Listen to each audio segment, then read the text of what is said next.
I'm Laura, 39, married to Mark for 12 years. Our marriage is comfortable, steady, but the spark we once had has dulled over time. Mark's always busy with work, leaving me to fill the quiet hours in our suburban home. I've gotten used to it, but lately, I've felt a restlessness, a longing for something to break the monotony of my days. I'd never admit it out loud, but I miss feeling seen, desired, like I'm more than just a wife or a homemaker. This summer, my sister's son, Ethan, came to stay with us. He's 19, fresh out of his first year of college, and needed a place to crash while he worked a summer job nearby. I hadn't seen Ethan in years, not since he was a lanky kid with braces. When he arrived, I was stunned. He'd grown into a young man, tall and lean, with sharp features and a quiet confidence that caught me off guard. His eyes, deep and intense, seemed to linger on me a moment too long when we hugged hello, and I brushed it off as my imagination. Ethan's been staying in our guest room for a few weeks now, and having him around has been different. He's polite, helpful, but there's something about the way he moves through the house, the way he watches me when he thinks I'm not looking, that makes my pulse quicken. I tell myself it's nothing, that he's just a kid, my nephew. But the truth is, I've noticed him too, and that realization fills me with a mix of shame and curiosity. At first, it was small things. Ethan would offer to help with chores, carrying groceries, fixing a shelf in the garage, and we'd end up talking, laughing like old friends. He'd ask about my life, my dreams, things Mark hasn't asked me in years. His attention felt refreshing, like a spotlight on a part of me I'd forgotten. I started catching myself dressing up a bit more when he was around, trading my usual sweats for fitted jeans or a sundress. It was innocent, I told myself, just a boost to my confidence. But then I started noticing his glances. When I'd bend down to pick something up or reach for a glass in the kitchen, I'd feel his eyes on me, lingering in a way that wasn't just casual. Once, while I was watering plants in the backyard, I turned to find him watching from the porch, his gaze intense, almost hungry. "Need help?" he asked, his voice low, and I stammered a quick no, "I'm good," my cheeks flushing. I brushed it off, but the moment stuck with me, stirring feelings I didn't want to name. One afternoon, Mark was at work, and I was in the living room, practicing yoga to clear my mind. Ethan was supposed to be out with friends, so I didn't think twice about wearing just a sports bra and leggings. The house was quiet, the only sound my steady breathing as I moved through poses. I didn't hear the front door open, didn't know Ethan was home until I felt a prickle on my skin, like I was being watched. I looked up, and there he was, standing in the doorway, his eyes fixed on me, unblinking. "Ethan!" I gasped, quickly grabbing a towel to cover myself, my face burning. "I thought you were out." He didn't move, didn't look away, his gaze holding mine with an intensity that made my heart race. "I came back early," he said, his voice low, almost husky. There was something in his tone, something that wasn't just surprise or embarrassment, it was desire, raw and unmistakable. I stood, clutching the towel, trying to laugh it off. "You scared me," I said, but my voice trembled. Ethan took a step closer, his eyes still locked on me, and I felt the air between us shift, heavy with unspoken tension. "Sorry," he said, but he didn't sound sorry. He sounded intrigued, like he'd seen something he couldn't unsee. "You looked good," he added, the words hanging in the air, bold and dangerous. I should have shut it down, told him to leave, but I didn't. For a moment, I let his words sink in, let the heat of his gaze wash over me. My skin tingled, my breath catching as I realized I wasn't just embarrassed, I was flattered, maybe even tempted. "Ethan, you can't say things like that," I said finally, my voice barely above a whisper, but it lacked conviction. He stepped closer still, close enough that I could smell his cologne, feel the warmth of his presence. "Why not?" he asked, his voice soft but challenging, his eyes searching mine. Before I could answer, the sound of Mark's car pulling into the driveway snapped me back to reality. I stepped back, my heart pounding, clutching the towel tighter. "Go," I said, my voice urgent. Ethan hesitated, his gaze lingering a moment longer, then nodded and slipped upstairs just as Mark walked through the front door, calling my name. I greeted Mark with a forced smile, my skin still flushed, my mind reeling from what had just happened. "You're home early," I said, my voice too high, as he kissed my cheek, oblivious to the storm inside me. We chatted about his day, but I was barely listening, my thoughts consumed by Ethan's gaze, his words, the way he'd looked at me like I was more than just his aunt. That night, I lay beside Mark, guilt and confusion swirling inside me. Ethan was my nephew, family, and I was supposed to be a role model, not whatever this was. I told myself it was a misunderstanding, that I'd misread his intentions, that I'd keep my distance from now on. But the truth was, I wasn't sure I could. That moment in the living room had stirred something in me, a hunger I didn't know I had, and it scared me as much as it thrilled me. What would happen if Mark found out? Or if Ethan pushed further, and I didn't have the strength to stop him? I'd stepped into a dangerous game, and I didn't know the rules. All I knew was that Ethan had seen me, and he couldn't look away, and neither could I. The image of Ethan's intense gaze, his bold words, "You looked good," haunted me all night. I'd stood there, frozen, letting his eyes linger on me, letting myself feel something I had no right to feel. He was my nephew, my sister's son, and I was his aunt, married to Mark. The shame was overwhelming, but so was the thrill, a dangerous spark that refused to die. I lay beside Mark, his steady breathing a reminder of the life I was risking, and vowed to put an end to this before it went any further. But deep down, I wasn't sure I could. The next morning, I avoided Ethan, staying in the kitchen while he ate breakfast in silence. I could feel his presence, though, like a current running through the house. Every time I glanced at him, his eyes met mine, steady and unapologetic, and my heart raced. Mark, oblivious as ever, chatted about his work schedule, mentioning he'd be working late that evening. The thought of being alone with Ethan sent a jolt of panic through me, mingled with something I didn't want to name, anticipation. I spent the day keeping busy, cleaning rooms I'd already cleaned, trying to drown out my thoughts. But every creak of the floorboards, every shadow in the hallway, made me think of Ethan. I told myself I'd talk to him, set clear boundaries, make it clear that what happened was a mistake. But the memory of his gaze, the way it had made me feel seen, kept pulling me back, tempting me to step closer to the edge. That evening, with Mark gone, the house felt too quiet, too intimate. I was in the living room, flipping through a magazine I wasn't reading, when Ethan walked in. He was in a fitted t-shirt and jeans, his hair slightly messy, and the sight of him made my breath catch. "Mind if I hang out?" he asked, his voice casual, but his eyes held that same intensity from before. I nodded, my throat tight, trying to keep things normal. "Sure," I said, focusing on the magazine, but my hands trembled.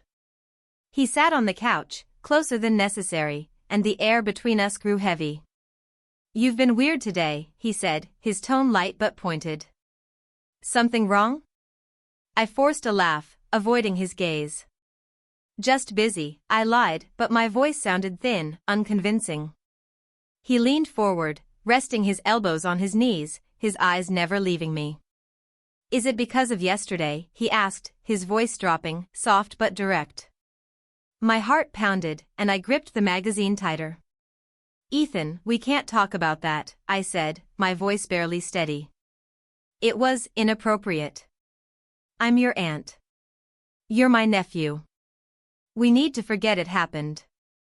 He tilted his head, studying me like he could see right through my words. "Forget it," he said, a faint smile tugging at his lips.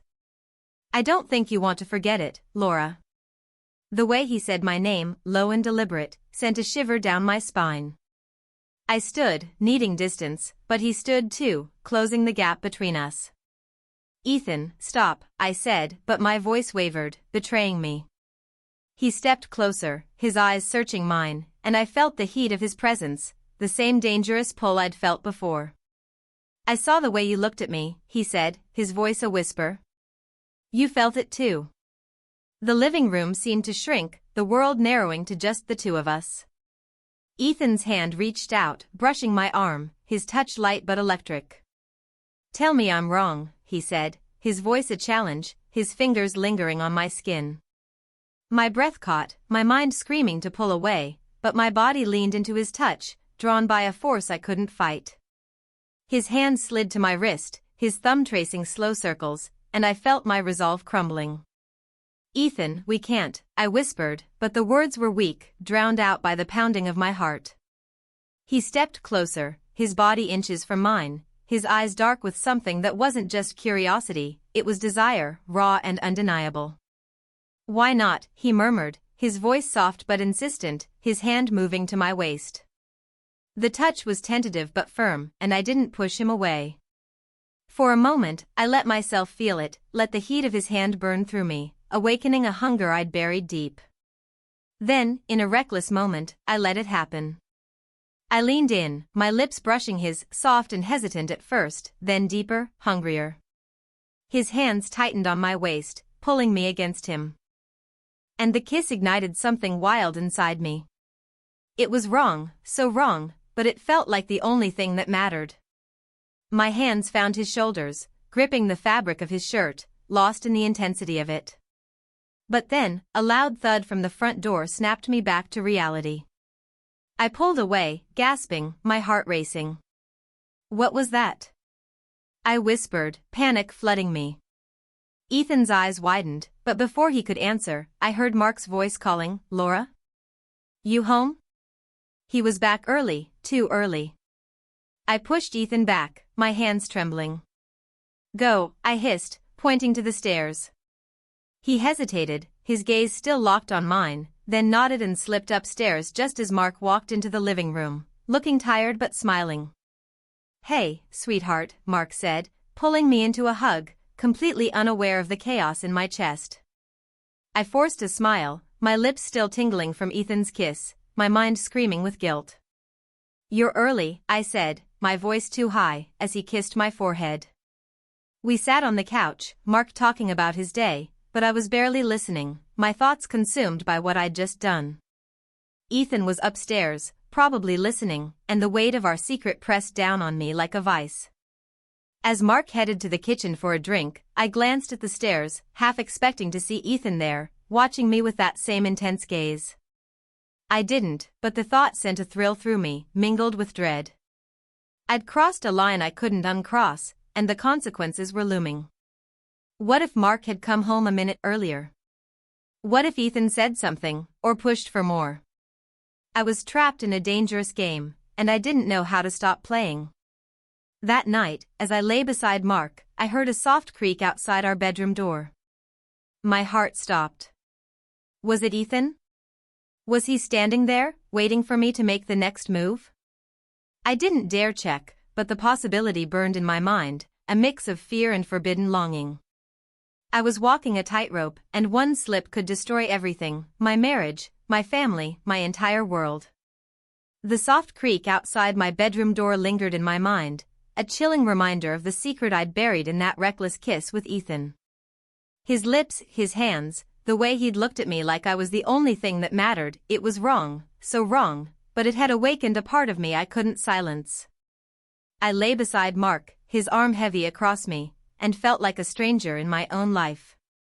Ethan was my nephew, my sister's son, and I'd betrayed my husband, my family, myself. The guilt was suffocating, but the desire still burned, a dangerous fire I couldn't extinguish. The next morning, I moved through the house like a ghost, avoiding Ethan's gaze at breakfast. His presence was a constant weight, his eyes following me with that same unnerving intensity. Mark, blissfully unaware, talked about his plans for the day, but his casual affection, his hand on mine, his quick kiss goodbye, only deepened my shame. I had to end this with Ethan, to confront him and make it clear that our moment was a mistake, a line we could never cross again. But every time I thought of facing him, my heart raced, torn between fear and a longing I couldn't deny.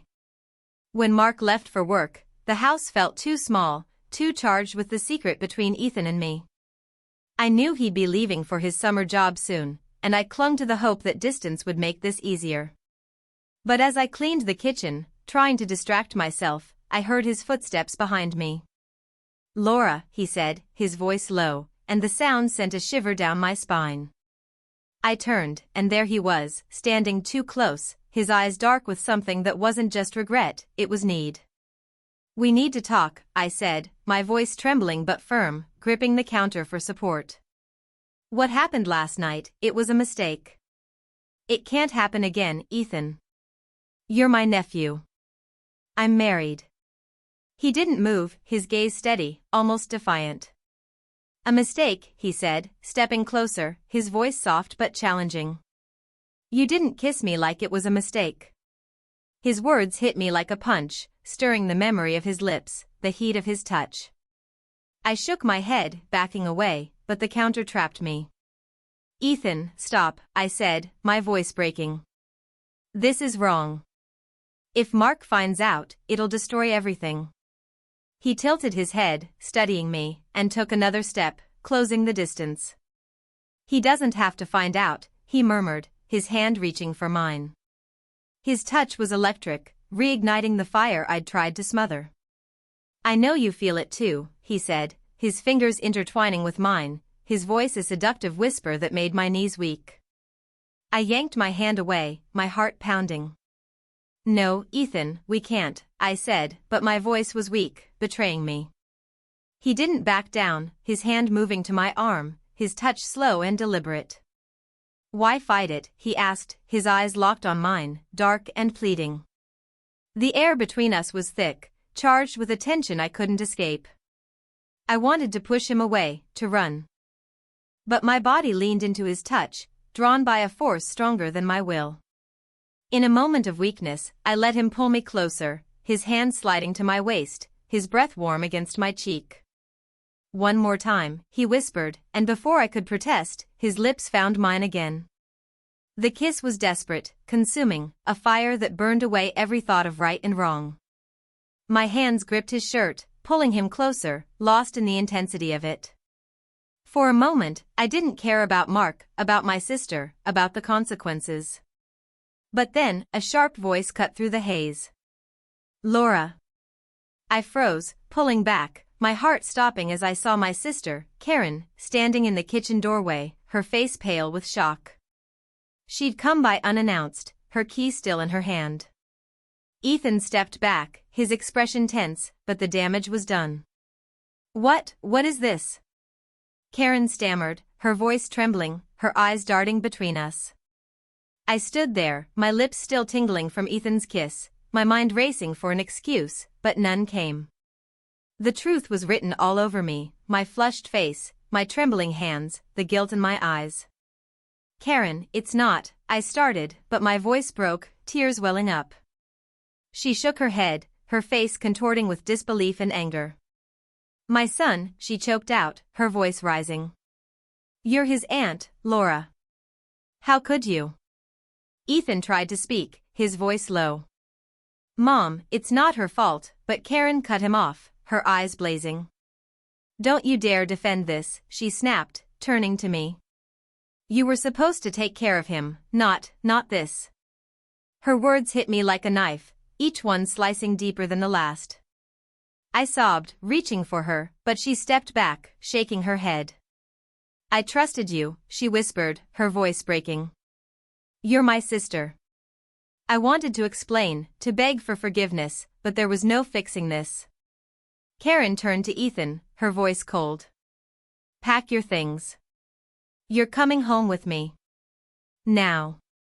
He hesitated, his eyes flicking to me, but then he nodded and left the room, leaving me alone with my sister's betrayal. Karen didn't say another word. She stormed out, slamming the door behind her, and the silence that followed was deafening. I sank to the kitchen floor, tears streaming down my face, the weight of my actions crushing me. I'd let myself fall for Ethan's gaze, his touch, thinking I could indulge in a forbidden thrill without consequences. But now, my sister knew, and soon, Mark would too. Karen wouldn't keep this quiet, not something this unthinkable.